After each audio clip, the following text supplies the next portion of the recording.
Guys, where you can learn how to play guitar in church. In this video, I'm going to show you how to play the key of C. I've shown before how to play the key of G, and I've shown before how to play the key of D, and those are both much easier than C. But in this video, I'm going to show you how to play the key of C. So the key of C is made up of three chords, C, G, and F. The first two chords, C and G, I've taught before, and they're very simple to play, but I'll show them briefly real quick. So for C, you're going to take your first finger, you're going to put it on the second string on the first fret.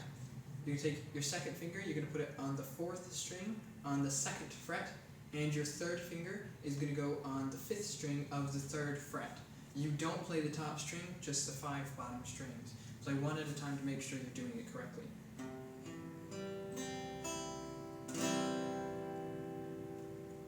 That's C. Now for G, it's very simple as well. You're going to take your first finger, you're going to put it on the 5th string on the 2nd fret. You're going to take your second finger, you're going to put it on the 6th string on the 3rd fret. And you're going to take your third finger and put it on the 1st string of the 3rd fret. You're supposed to play all the strings.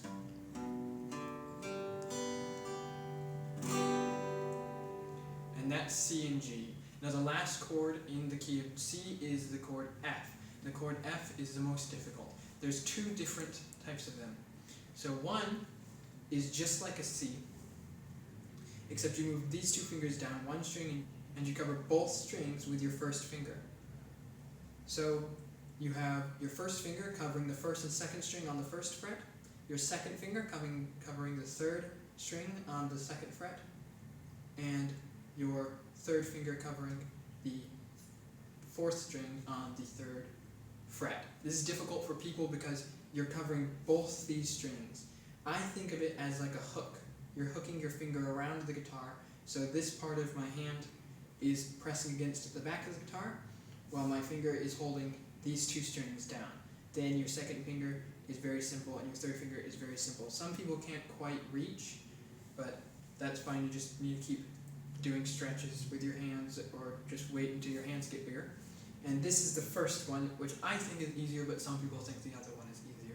So you just play the 4 bottom strings. That's F. Now the other one looks much more difficult, but some people think is even easier. This one is a bar chord.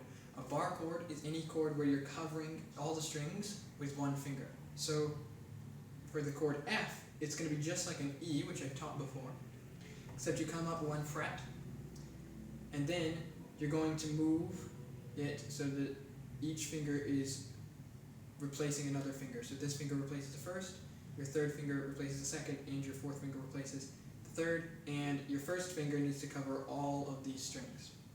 So the first fret is covered by your first finger, your second finger is on the third string on the second fret, your third finger is on the 5th string of the 3rd fret, and your fourth finger is on the 4th string of the 3rd fret. You play all the strings. I can play both of them, and I think that's the best way to do it, because sometimes it's easier to do this, and sometimes it's easier to do this. Sometimes it's better to do this because it's quieter, whereas this is more full, because you're playing all of the strings. So you could do either. Now you know how to play all 3 of those chords, which are the chords that make up the key of C. C, G, and F, or F. Continue practicing. I know F is going to be difficult at first. It took me a long time to be able to get it, and you'll see me in the next video.